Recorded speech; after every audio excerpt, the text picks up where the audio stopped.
Live from the bridge at the Launchpad Studios in Huntington, New York, it's Sports Talk New York with your hosts, Mark Rosenman and AJ Carter. Sports Talk New York is sponsored in part by Cardboard Memories, Clearview, Long Island, the law firm of Decolator, Cohen, and DePrisco, the Phoenix Tube Company, PIMS Incorporated, fueling brand performance for 30 years, Prince Associates for all your insurance needs, and Soho Table Hockey. Here are your hosts, Mark and AJ. Good Sunday evening to you, Mark Roseman, AJ Carter with you this Sunday evening. Good to be back after a week off watching the Super Bowl. Oh, boy, we'll get to that. I mean, that was just an awful mess, that Super Bowl. Halftime, I never, ever thought in my entire life that I would ever utter these words. But during the halftime show, I said, boy,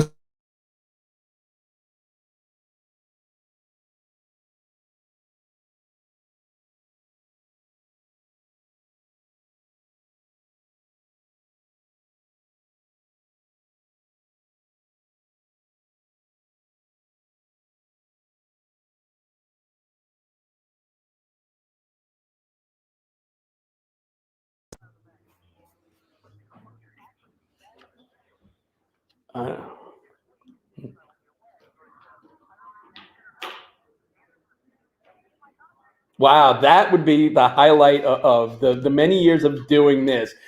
Mike was just drinking; he almost spit his drink out. We're dying to see what costume you come up with this, masked dancer thing, and we're wondering, are you going to be doing the Macarena?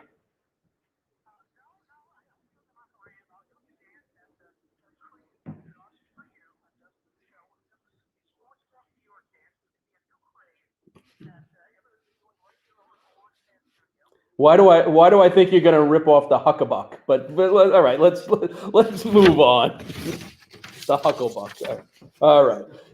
It's the Hucklebuck. It's time now for the Major League Baseball Report with John Coppinger, sponsored by Cardboard Memories, which is one of Long Island's most reputable memorabilia retail stores for over 29 years. The owner of Cardboard Memories, Scott Stamell, is known for his knowledge and savvy of authentic autographs, and he's been featured on HBO Real Sports with Bryant Gumbel. Cardboard Memories possesses the honesty and integrity one would want and need from a memorabilia source. Scott personally works with each customer to ensure they understand the authenticity of each item. Every piece of autographed memorabilia is purchased directly from the source. Cardboard Memories also specialize in custom framing, appraisals, and authentication. They're always buying collections, large and small. Check them out. They're located at 6401 Jericho Turnpike, Comac, New York. Visit them on the web at www.cardboardmemories.com or follow them on Facebook or Instagram. All right, John, before we get to a couple of the Mets signings, I'm just wondering, did the Baltimore Orioles GM look at the wrong calendar? Because I think he's assembling a pitching staff that probably would be unbelievable 5 or 6 years ago, but King Felix and the Dark Knight in a pitching staff together would have frightened a bunch of people years ago. Not so much now. Which one of those two has the best chance of making, opening day roster for the Orioles?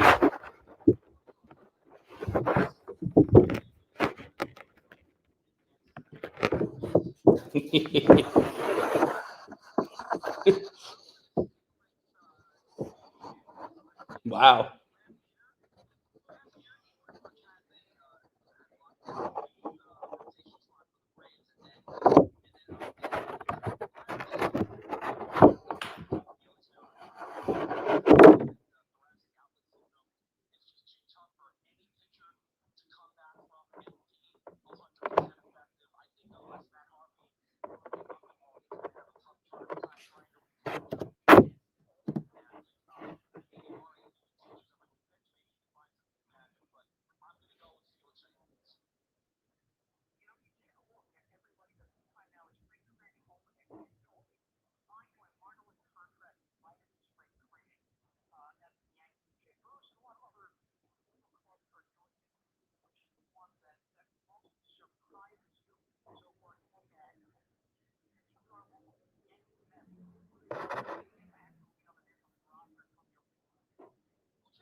Agreed. One of the names that we keep resurfacing in these trade, rumors is Chris Bryant, and he has been linked to the Mets and the Dodgers. The Dodgers now, however, locked up, their third baseman. So I don't know with Turner in the fold if Bryant is an option for the Dodgers.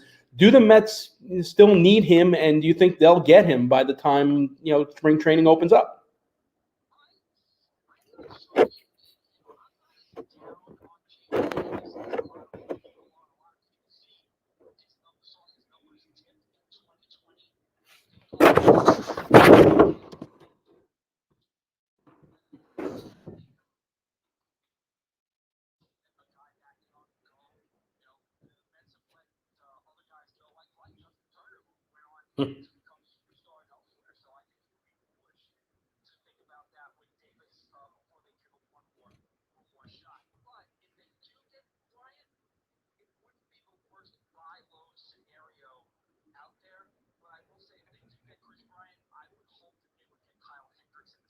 Oh, yeah. Especially with Lugo.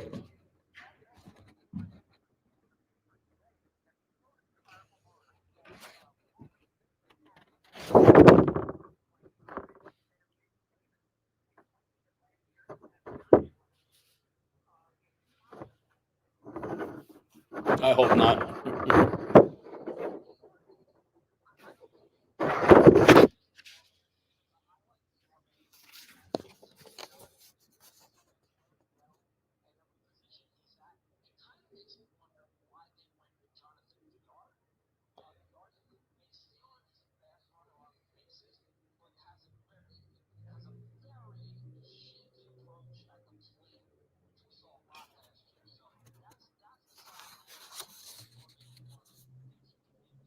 I agree. I think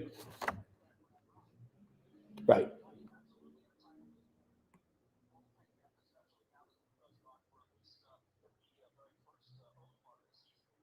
All right, Johnny. Spring training opens this week. We will have more to talk about baseball-wise next week, and it always, it's a great time of year when there's snow on the ground and we start able to buy baseball cards and hear the sounds of spring training. So we'll speak to you next week. John Coppinger, heard here each and every week with the Cardboard Memories Major League Baseball report. Quick break on the other side. We're going to talk to one of the best blocking fullbacks in NFL history. So keep it tuned right here.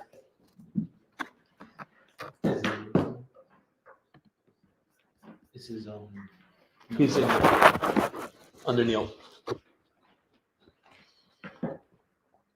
You don't have to walk out if my mic's down. Come on. You're fading a little way. It sounds like you're further away than you were earlier. I don't know if you're doing something different. No. Okay. Yeah. The guests are fantastic. The guests are great.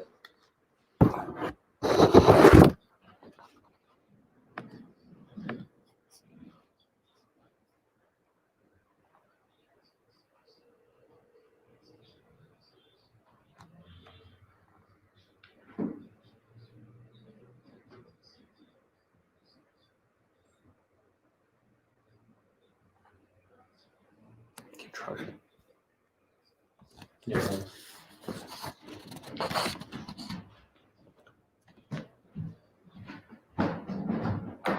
And welcome back to Sports Talk New York. Mark Roseman, AJ Carter with you this Sunday evening. Hope you're enjoying it. Just want a quick couple of programming notes. Keep it tuned right here. Right after us tonight, we have Brett Topel. His special guest is going to be Mookie Wilson. After that, we have Howie Carpin. He's going to have Otis Livingston on with him. And then after that, we have Rich Gattino with Mets Clubhouse Confidential. That should be very interesting as well. Right now, we're trying to get our guest on the line, so just bear with us.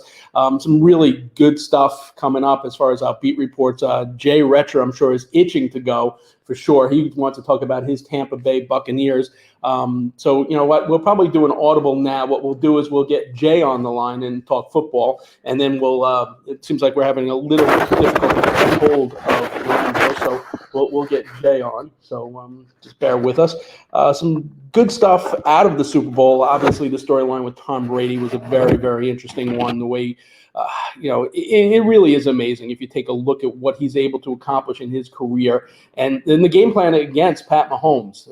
Granted, a couple of offensive linemen were out, and his mobility might have been a little suspect because of his toe. But they pressured him and they took away all his weapons offensively. It was just a masterful game by Tampa Bay, Champa Bay, or Tampa Brady, whichever way you want to call it at this point. They really came, and everyone here, the entire staff, felt it was going to be a close game, and it was not. It was anything but pretty dull, other than the fact that you just marveled at what Brady was able to do throughout the game. That was the key to it. So we're going to get Jay on the phone because it's going to be great to talk to him with the Capco NFL report with Jay Retcher. Even though it's winter, spring will be here before you know it. Time to get the windows and doors ready to let the fresh air in, bugs out with a Clearview retractable screen. The Clearview retractable screen system comes with a standard lifetime warranty and the patented speed reducer, so it will not snap back. You get the luxury of a screen door and a sleek, low-profile design without the hassle of a bulky storm door or sliding screen door. Call 631-440-1100 for a free estimate. That's 631-440-1100, or visit them on the web at clearviewlongisland.com. All right, Jay, I know you've been sitting there for a week waiting to say I told you so. Unbelievable. Listen, the game itself, as Super Bowls go, kind of stunk. No question about it.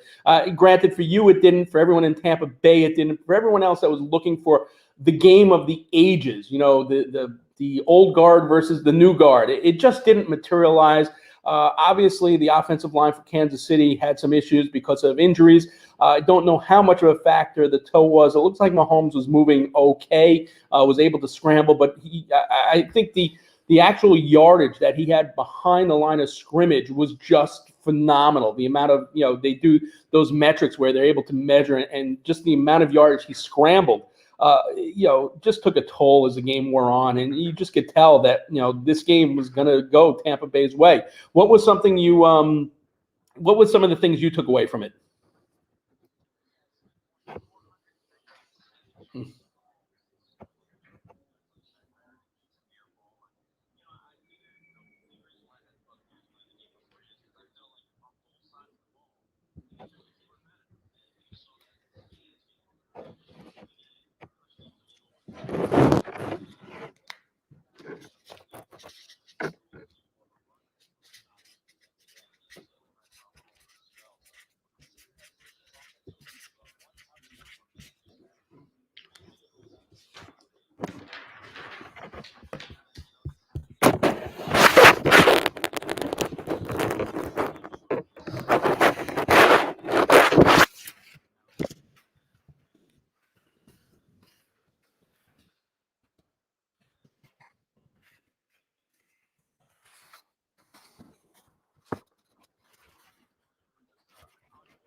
So it's interesting, last year we had where was Tom Brady going? Where was Tom Brady going? Now we got two other players that are out on the market, J.J. Watt and obviously Deshaun.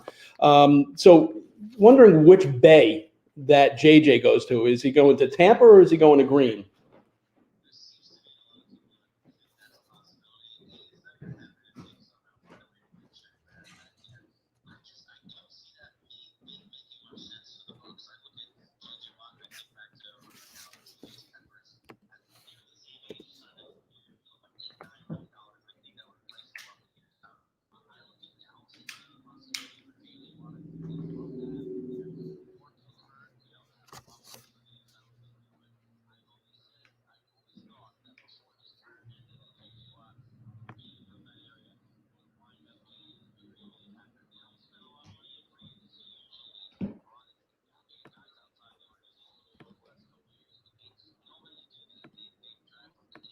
within. But yeah, I think JJ Watt going home makes all the sense. So if I had to pick a bay, I'd go Green Bay. You take a look at Deshaun Watson. Also, looks like the quarterback carousel is about to begin. Will Russell Wilson stay in Seattle? What's going to happen? I saw some suggestion that Dallas trade Dak Prescott even up for Deshaun Watson. You got Carson Wentz in Philadelphia is about to be traded, and the Jets figuring, what do they do with Sam Darnold? How do you see the quarterback carousel shaping up? All right, let's go through. I think the Jets, if they can, any possibility to try to go get Deshaun Watson, because I think Deshaun Watson is a top 3, top 5 quarterback in the game. Just watching up close at the NFL level and at the college level, if the Jets can make that move, they should. If not, it's hard to tell. I mean, we all thought we had our minds set on Baker Mayfield, right? And then you bring in a guy like Kevin Stefanski, and it's like, oh, Baker's not so bad. You have to wonder if that they can do something with the Jets, where if you give them a more balanced running game, you continue to build on the offensive line after the pick of Becton last year and give him some weapons on the outside. I think you really haven't given Sam everything that he, needs to be a successful quarterback. So we'll see with that situation. I wouldn't be surprised even if they keep Sam, if they do draft a quarterback, and may the best man win there. I think Deshaun Watson, that's an interesting proposition. Maybe San Francisco. I know that's an option. I think Houston, it's tough because they need draft picks. So they might look to move on from him. Who was the other guy you said? Russell Wilson. Russell Wilson. I don't think Russell goes anywhere. I think he stays home. It was just him in an interview, and some of the stuff came out bad about him not getting. Listen, he and Deshaun Watson, 2 of the top 3 most sacked guys last year. So I can understand him being a little mixed up there. But he's got a lot of things. DK Metcalf, Tyler Lockett, Pete Carroll. I don't see him going anywhere. I think Deshaun's on the move. I think Carson Wentz, Indianapolis makes the most sense with Frank Reich. We'll see, man. I'm hoping for all your listeners out there, all the New York listeners, that Deshaun goes to the Jets, because I think that would be huge. All right, Jay, we appreciate it, and continue reveling in that Super Bowl win. You predicted it from day one when Brady came there that he would get you guys a championship in his home field, and he did it. So enjoy. We'll take a quick break. On the other side, Russ Cohn and the NHL Report, so keep it tuned right here. Do you own a business? When is the last time you actually had a visit from or even spoke with your insurance representative? Did your current insurance agency sell to another firm or maybe merge, leaving you without the attention you deserve? Prince Associates is a provider of commercial insurance nationwide and represents some of the finest insurance carriers in the industry. Prince Associates has been representing commercial clients since 1965, and we continue to grow and offer our personal services in a competitive and ever-changing market. If you want back the insurance relationship you deserve, reach out to us, 516-822-6550. That's area code 516-822-6550. And ask for Leith or Craig, or find us on the web at www.princeins.com.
what goes on and the people that, trash coaches and really don't know the ins and outs of the games. It seems like Quinn is taking a beating in the press, and people don't realize that he's got the youngest team in hockey. I know, Russ, that you are not a big fan of Quinn, and you think maybe it might be time to move on, but tell me why. Okay. I mean, I was a fan of the hiring. I think the issue is he still hasn't progressed from what I would call a college coach to a pro coach in the way he handles the on-ice product. And basically, it's nice to keep the game close and to be able to count on your bottom six line to play tough minutes and everything else. But when you are doing that at the expense of your young players and you stray away from them because the game is tight, they're never going to learn. If they don't get to play in those important times, you don't progress as a player. It's really that simple. And when you go and play the Boston Bruins and you try and out-Bruin them, you're going to lose every time because they don't have the personnel for that. So you have to come to grips and say, all right, look, after 2 periods, this is a close game. Let's try and play a little offensive hockey here, because otherwise we kind of know the way this is going to go, and we can't let it go that way. And that's the problem, is that, again, you don't want these same results by limiting young players' minutes. Russ, we've talked a lot in baseball how the manager now is really middle management, and the shots get called by the general manager of the front office.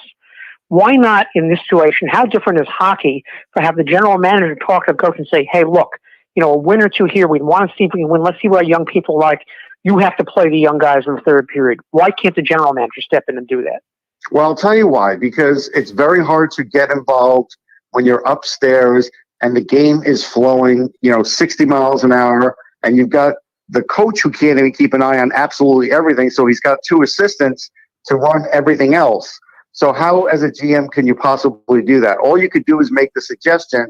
And if your coach keeps falling back on the way he's used to coaching or not wanting to change, you can't do anything about it. So then that's when you come to a decision at some point to say either, you fire him or you have to come to some agreement with him. But that's hard to do in the heat of the game. You take a look at now these additional precautions due to COVID, and and I'm not looking to make excuses, because every team, and Quinn will say this as well, every team has to deal with this.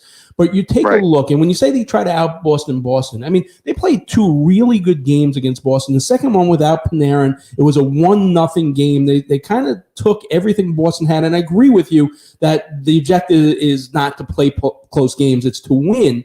But when you're playing with, Keandre Miller, you're playing with, Alexei Lafreniere, you're playing with Kakko, 3 teenagers in your starting lineup.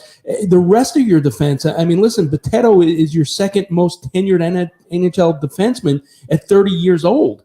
This is an incredibly young team. You have a rookie goaltender. People don't realize how inexperienced this team really is, and they are contending night in and night out. And, bottom line is, going into the season, I don't know if anyone predicted the Rangers as a playoff team. If they did, obviously they weren't the number 1 or number 2 seed. They would have been making it by the skin of their teeth. And there's still a lot of season to play with a lot of games against these teams that they've lost points to already where they can make these up. I do not think that this team is that far away from being a very good team 2 or 3 years down the road. And it takes those, these losses and learning how to win some of these games to build a team. And that's what this team is. Granted, at the beginning of the season, the organization says, listen, we want to make the playoffs. That's what you have to say.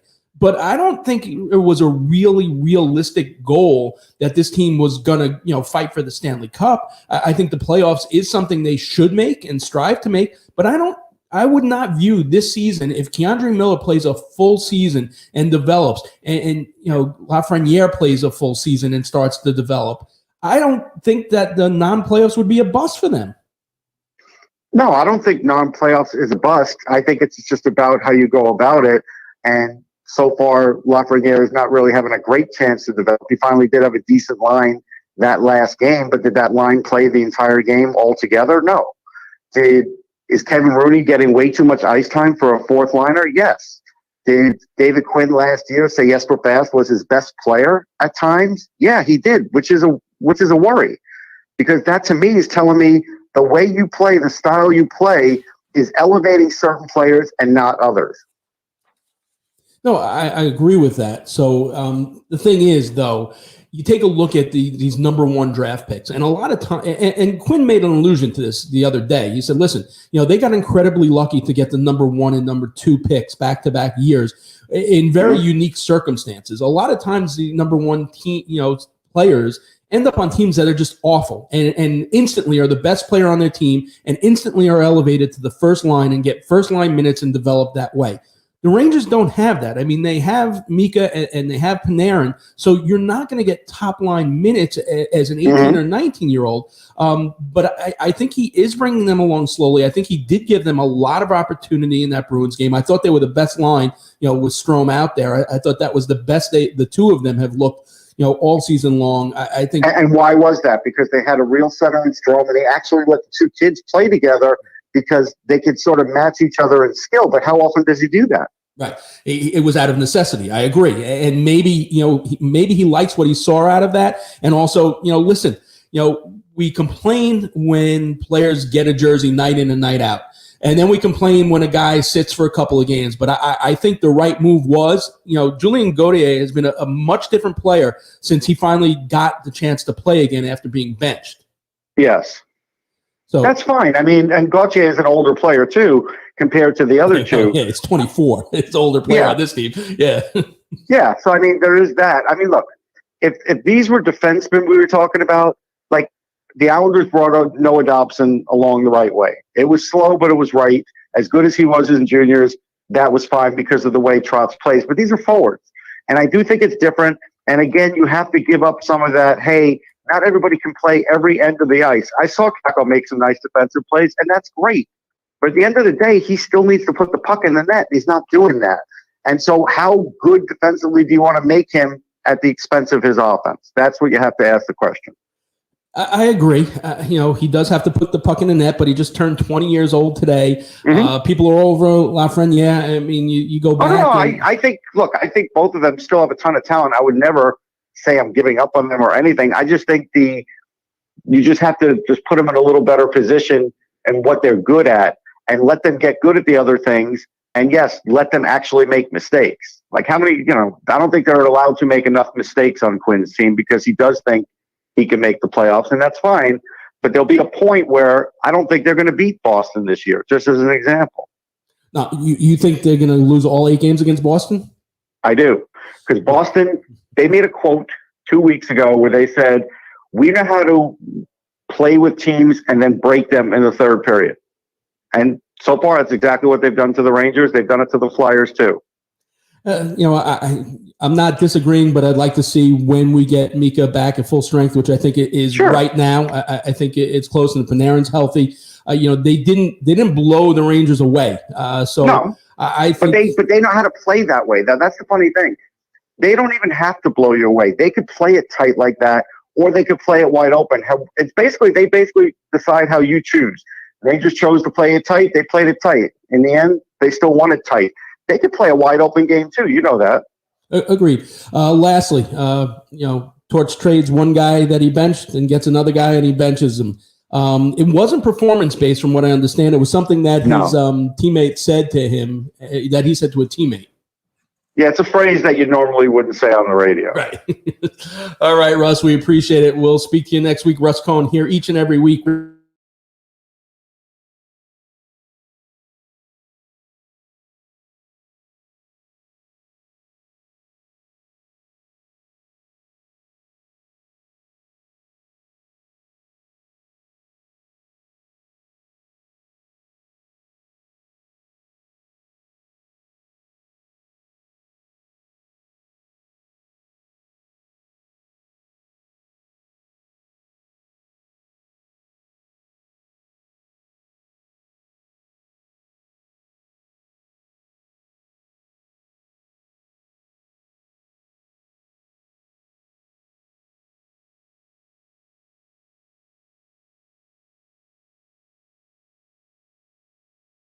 And brands. Want to know more? Check them out on the web PIMSInc.com. That's PIMSINC.com, and read testimonials from their satisfied clients. That's PIMS, the first name in marketing support.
Country town and raised on a farm, and having coaches like that in my life, it just really prepared me. I think it made me have that long career in the National Football League.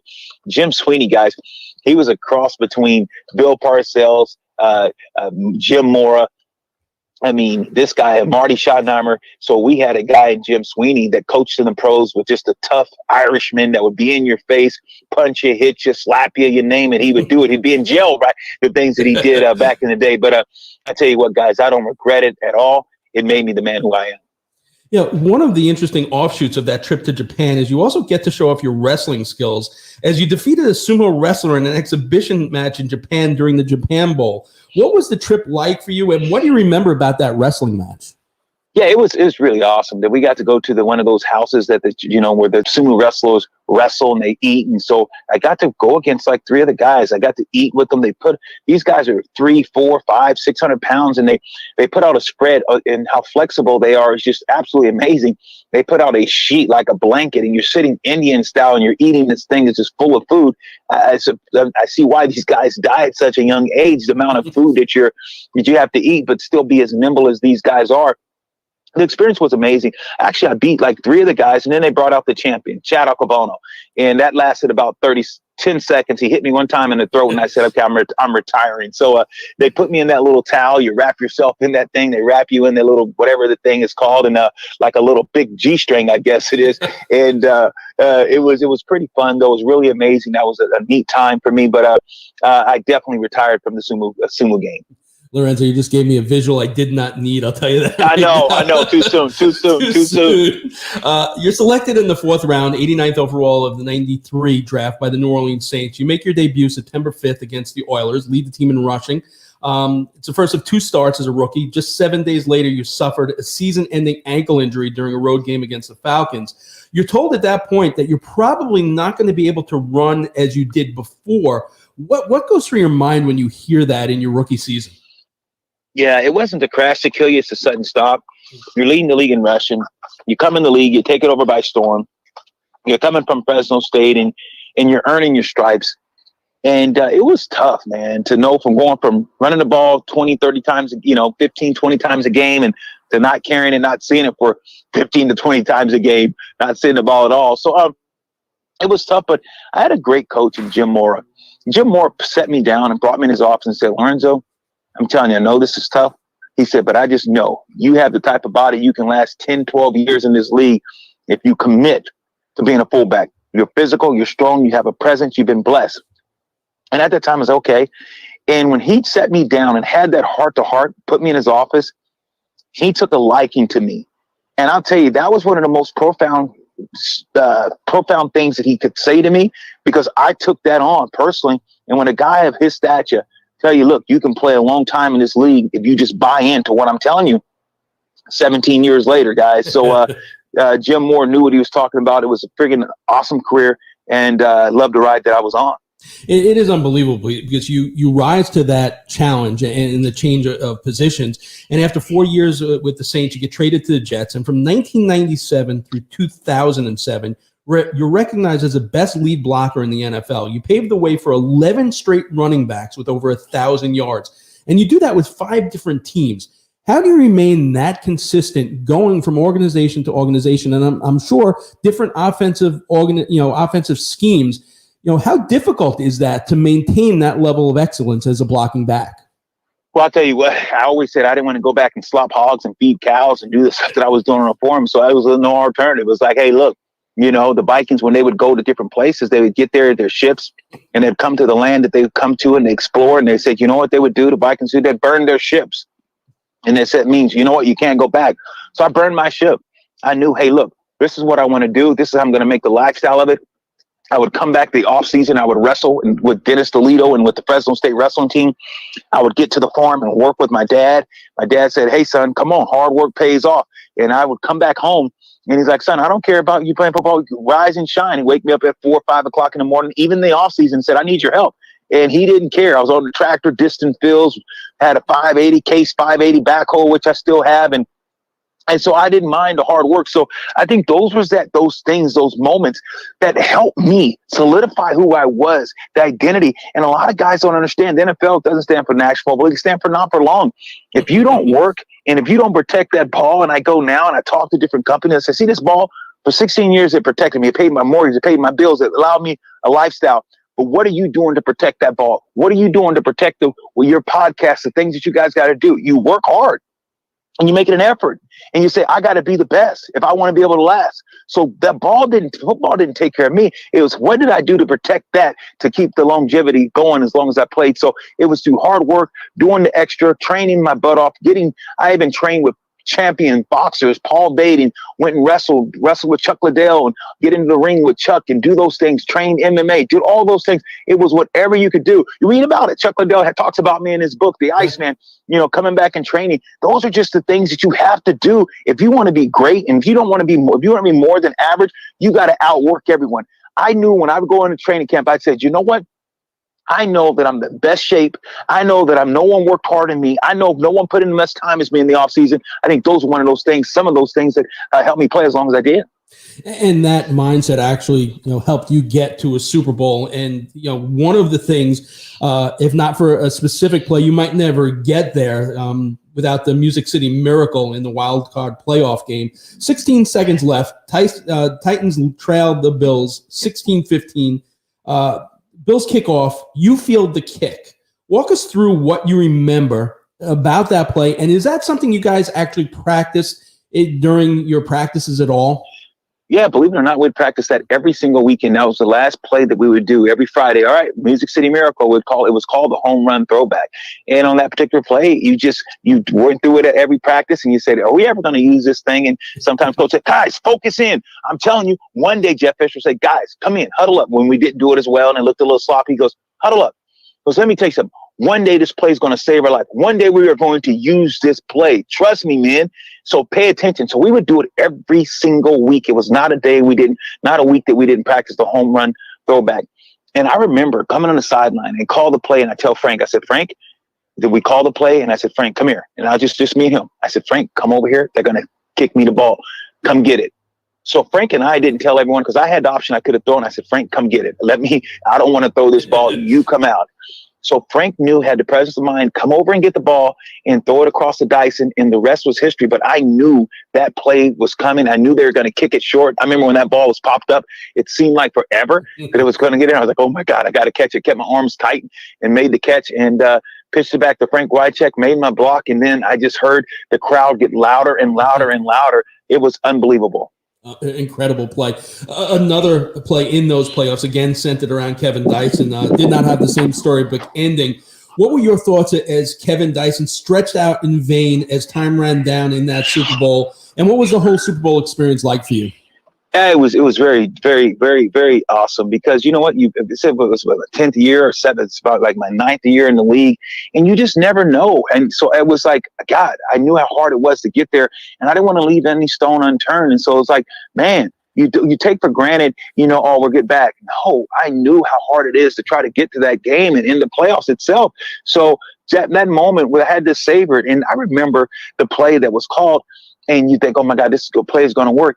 And Kevin Dyson would tell you, some years later, and guys would say he needed to take one more step because that was a great tackle. But if Kevin would have pushed that angle out one more step, that Jones does not make that tackle. He was going with Wycheck, and we all talk about it. And it's just like one of those things. It's a game of inches. It's a game of inches. And that was one of those times that we got to see how that really come to fruition. Just attention to detail, one minor detail in this game where maybe we'll have a different outcome. So you moved from the Titans to the Bengals, and after 2 seasons helping Corey Dillon to rush for over 1,000 yards in both seasons, you move on to San Diego Chargers and begin the longest stint of your career with one team, 5 seasons. You're the second oldest member of the offense behind Doug Flutie. Some of the young members of that team included a 23-year-old Antonio Gates, a 24-year-old Drew Brees, 24-year-old Damian Tomlinson. Could you tell at that point what the future held for those 3 players? And are you amazed at how well Drew Brees continues to play into his 40s? Oh, without a doubt. These guys are incredible. I didn't know you saw Antonio Gates when you saw this guy coming from Kent State, never played football, especially in college level, played in high school, and he went to COS, College of Sequoia, junior college here in the Central Valley. You didn't know how great he was going to be, but once you saw him catch the ball and run routes and just seeing the things he would do, you knew he had a chance to be good. You didn't know if he was going to play this great. But LaDainian Tomlinson so I think with LT, and if you look at LT and Gates, just in the short time that when they're young in their career, especially Gates in his 2nd and 3rd year, played with him for 5 years, but you knew when he started right away, you said, okay, this guy's going to be special. LT, you knew was a Hall of Famer. Drew Brees, I think, if the biggest surprise out of all of them, I think you'd have to say Drew Brees because he's going to be a first ballot Hall of Fame. Antonio Gates will be a first ballot Hall of Fame, but you saw the ability of Gates. You saw what LT could do. Of course, Drew was the one that you would say, God, do you think he'll be a Hall of Famer? Would he be this great? I think Drew Brees, I think he was the one that I think shocked the most people when you think about just who he was. No, and prior to playing for the Chargers, you played for some pretty big-name coaches in the NFL. You mentioned Jim Mora, Bill Parcells, Tony Dungy, Jeff Fisher, Dick LeBeau. What were some of the valuable lessons you learned from them? Every single one of them had a certain idiosyncrasy about them. When you talk about a guy in Jim Moore, just a nonsense, but a guy who was tough, but he's still a friggin' great coach. It's going to be in your face, going to be tough, and going to be hard, demanding. Sometimes we'd have 3 practices a day. He was tough. Bill Parcells, hucking and bucking. That was one of his favorite lines, hucking and bucking. Bill Parcells, he was a guy, perfectionist, a guy that knew football, one of the most attention to detail, I think, type of coach, and put a lot of demand on his assistant coaches. Love who Bill Parcells is, love him as a man. Then you just continue my career. Tony Dungy, there's a guy that's not going to yell at you, not going to cuss you out, not going to MF you. But I'll tell you right now, when he talked to you, it was like the Lord talking to you. You just didn't want to disappoint Tony because he was just, hey, I expect more from you guys. And just the way that he would go about it, like, oh, wow, I got to get this thing together. So Tony Dungy, TD, was also awesome. Dick LeBeau, man, he would come in his Superman outfit and come in and dance for us. The guy was a movie star, did some movies as well.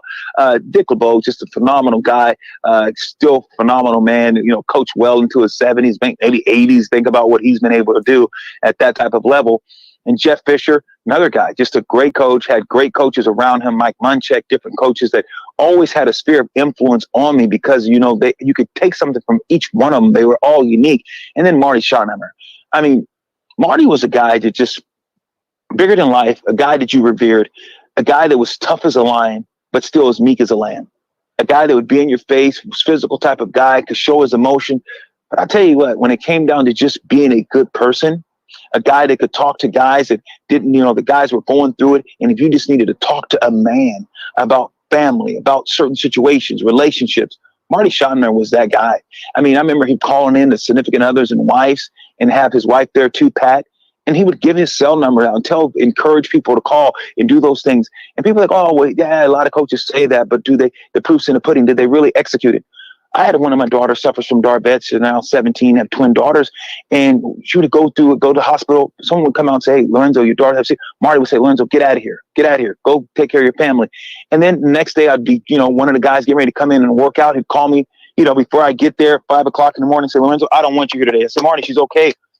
I don't want you here today. And that's the kind of man that he was. And he's a guy that I loved him. I give him so much credit for what my career was because of the fact I knew I was going to play. I knew a lot of teams I'd go to would go to a lot of 12 personnel and 11 personnel. Marty Schottenheimer was going to get in two backs, and I'm going to tell you, and he was going to run the ball, especially when you got a guy like LT. So I just loved Marty. Marty has always had a special part in my heart. He and his wife, beautiful wife, Pat, wonderful person. Of course, his son, Brian Schottenheimer, who I love, respect, and his wife, Jamie. So, Marty, I'll tell you what, the world's not a better place. We lost a legend, we lost a leader, and we lost a great man. Absolutely. And it's interesting to note of all those great coaches I mentioned that you played for, only one of them won the Coach of the Year when you were on his team, and that was Marty Schottenheimer. And I think Marty gets a bad rap because of his playoff record. But you know what? Sometimes, a coach will get a team that may, I'm not saying those teams didn't have a right to make the playoffs, but maybe those teams overachieved, and maybe that's why they didn't have that success in the playoffs, because they overachieved just to get to the playoffs, and that's a direct reflection of Marty. And he, to me, is a definite Hall of Fame coach, and I hope we see that day soon. Me too.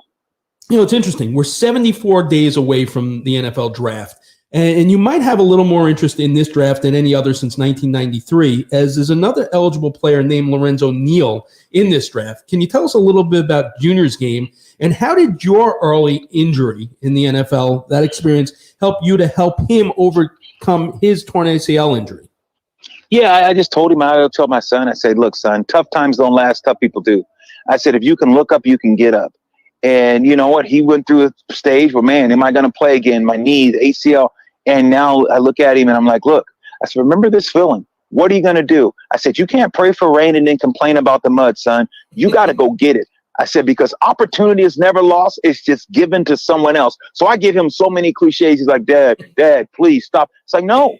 Because you got to realize, son, yes, you graduated engineering, you're going to go, you could get out of school, going to make 100, 150, you're going to come out making good money. I said, but you can sign your name and make that by the swipe of a pen. I said, you got to want this. I said, I can't do this for you. I said, this is your journey. This is your battle. This is your mountain to climb. I said, Dad had to climb my mountain. I made it. I said, you got to make it. And I said, you got to want it. You got to make sure that there's no rock unturned. You got to be able to reach deep within yourself and find out who Lorenzo is going to be. What is your destiny? What is your journey? What is your mountain? How are you going to climb it? Because no mama can't do it for you. Daddy can't do it for you. This is you. This is you and the good man upstairs. And I said, I always tell him, I said, tell God I'm sorry. Why, Dad? Why should I tell God? I said, because look at you. You're 6'3", you're 320-something pounds. You're built so great. You got all these things, but are you working? Are you using it? Guys wish they had your size. You've been blessed with the ability and blessed with this body. You better take advantage of it. So me and him, we darn near come to blows, guys. We darn near come to blows. Lorenzo, how are you not an NFL coach right now? That's all. How are you not a head coach in the NFL, man? I'd go through a wall for you. Can you adopt me? At 60 years old, I'll be an NFL player with you there, man. Wow. Hey, my son, he's always, Dad, why aren't you coaching? I just know the commitment it takes, guys. And I would be a great coach. I really believe that because I think I do know how to motivate men, but I understand the responsibility that you have as a head coach. And I understand, and it's tough. It's tough sledding. I was once those players. And I know the time and the commitment that you have to put in to each one of these men. And that's the thing that I think I wouldn't be doing the service. So I like where I'm at. I can talk to guys, pick up the phone. Guys want to call me, want to work out with guys. Guys need me to train them. I'm there. I just think that I can serve my time elsewhere than being a coach. But I thought about it. Unbelievable. I'm looking at 2021 as the year that Lorenzo Jr. gets drafted in the NFL and you make the NFL Hall of Fame. I just want to thank you so much for your time tonight. More importantly, as a former Jet season ticket holder, thank you for Adrian Morel's 1,000-yard season. Great stuff, Lorenzo. Wish you the best of luck and can't wait to see you in Canton one day. No worries, guys. Jets, Jets. Thanks, guys. You got it. Future NFL Hall of Famer Lorenzo Neal will be back right after these messages. The Phoenix Tube Company Incorporated is among the country's leading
826-2124.